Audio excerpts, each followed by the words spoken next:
ಇವತ್ತಿನ ಸ್ಪೆಷಲ್ ಮಜ್ಜಿಗೆ ಉಪ್ಪಿಟ್ಟು. ಬನ್ನಿ ಹೇಗೆ ಮಾಡೋದು ನೋಡ್ಕೊಂಬರೋಣ. ಹಲೋ, ನಮಸ್ಕಾರ ಎಲ್ರಿಗೂ. ಬ್ಯಾಂಗ್ಳೂರು ವೆದರ್ ಅಂತ ಇವಾಗ ಹೆಂಗಿದೆ ಅಂದರೆ ಮೈ ಗಾಡ್, ಯಾವಾಗಲೂ ಬಿಸಿ ಬಿಸಿಯಾಗಿ ನಾದು ತಿಂತಾನೇ ಇರೋಣ ಅಂತ ಅನಿಸ್ತಿರತ್ತೆ. ನನಗಂತೂ ಹಾಗೆ ಅನಿಸುತ್ತೆ, ಗೊತ್ತಿಲ್ಲ ನಿಮಗೆಲ್ಲ ಏನು ಫೀಲ್ ಆಗ್ತಿದೆ ಅಂತ. ಸೊ ಇವತ್ತು ಉಪ್ಪಿಟ್ಟು ಮಾಡೋಣ ಅಂತ ನನ್ನ ಪ್ಲ್ಯಾನ್. ಸೊ ಅದಕ್ಕೂ ಮುಂಚೆ ಒಂದು ಲೋಟ ಕಾಫಿ ಮಾಡ್ಕೊಂಡು ಕುಡಿತಾ ಇದ್ದೀನಿ.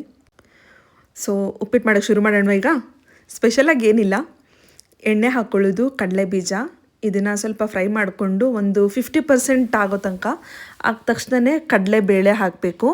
ಇದನ್ನು ಫ್ರೈ ಮಾಡ್ಕೊಳ್ಳಿ. ಜೊತೆಗೆ ಇದಕ್ಕೆ ಆಪ್ಷನಲ್ ಉದ್ದಿನಬೇಳೆ. ನನ್ನ ಮನೆಯಲ್ಲಿ ಉದ್ದಿನಬೇಳೆ ಖಾಲಿ ಆಗಿತ್ತು, ಸೊ ಉದ್ದಿನಬೇಳೆ ಹಾಕಿಲ್ಲ. ಹಾಗೆ ಇದಾದಮೇಲೆ ಸ್ವಲ್ಪ ಸಾಸಿವೆ, ಅದು ಸಿಡಿತಿದ್ದಂಗೆ ಜೀರಿಗೆನೂ ಹಾಕಿ. ಜೀರಿಗೆ ನನಗಿಷ್ಟ, ನಾನು ಯೂಶ್ವಲಿ ತುಂಬ ಊಟಕ್ಕೆ ಅಡುಗೆಗೆಲ್ಲ ಜೀರಿಗೆ ಯೂಸ್ ಮಾಡ್ತೀನಿ. ಅದಾದಮೇಲೆ ಆನಿಯನ್ ಹಾಕಿ ಫ್ರೈ ಮಾಡ್ಕೊಳ್ಳಿ.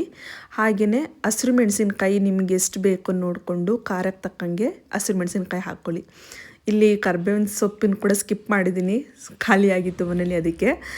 ಅದಾದಮೇಲೆ ವೆಜಿಟೇಬಲ್ಸ್, ನಿಮ್ಮ ಫೇವ್ರೇಟ್ ವೆಜಿಟೇಬಲ್ಸ್ ಏನು ಬೇಕೋ ಅದನ್ನು ಹಾಕ್ಕೊಳ್ಳಿ. ನಾನಿಲ್ಲಿ ಬೀನ್ಸ್, ಕ್ಯಾರೆಟ್, ಆಲೂಗಡ್ಡೆ ಇಷ್ಟನ್ನು ಯೂಸ್ ಮಾಡಿದ್ದೀನಿ. ಜೊತೆ ಕ್ಯಾಪ್ಸಿಕಮ್ ಕೂಡ ಹಾಕಿದ್ದೀನಿ.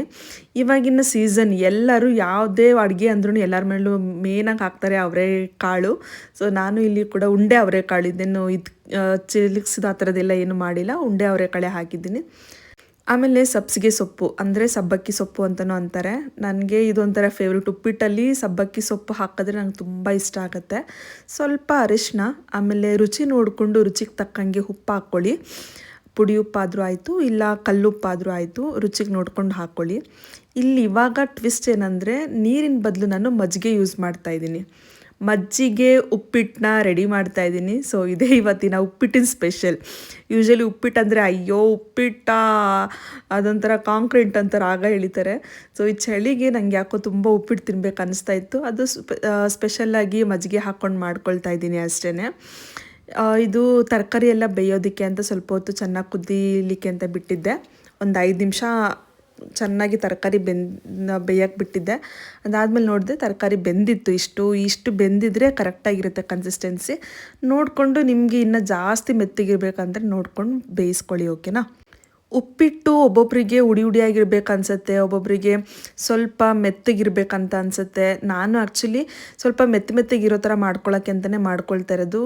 ನನಗನ್ಸೋ ಪ್ರಕಾರ ಮಜ್ಜಿಗೆ ಅಂದರೆ ನೀರನ್ನ ಸ್ವಲ್ಪ ಹಾಕ್ಕೊಂಡಿದ್ದೀನಿ ಅಂತಲೇ ಅಂದ್ಕೊಂಡು ಮಾಡ್ತಾಯಿದ್ದೀನಿ, ಗೊತ್ತಿಲ್ಲ.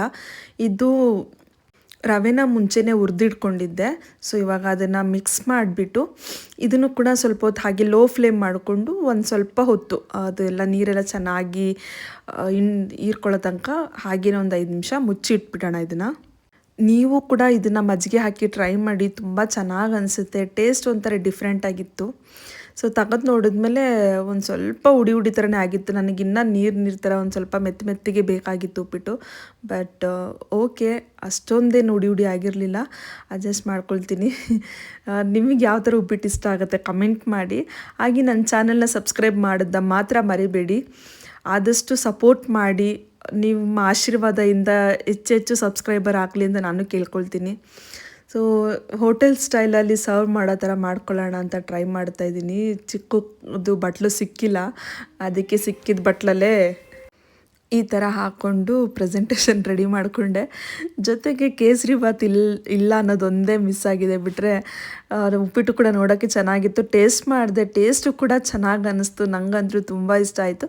ನೀವು ಟ್ರೈ ಮಾಡಿ, ಚೆನ್ನಾಗಿರುತ್ತೆ. ಚಳಿಗೆ ಬಿಸಿ ಬಿಸಿ ಆಗಿರೋ ಉಪ್ಪಿಟ್ಟು ಡಿಫ್ರೆಂಟಾಗಿತ್ತು. ಸಬ್ಸ್ಕ್ರೈಬ್ ಮಾಡೋದನ್ನ ಮಾತ್ರ ಮರಿಬೇಡಿ. Thank you. Tata, bye.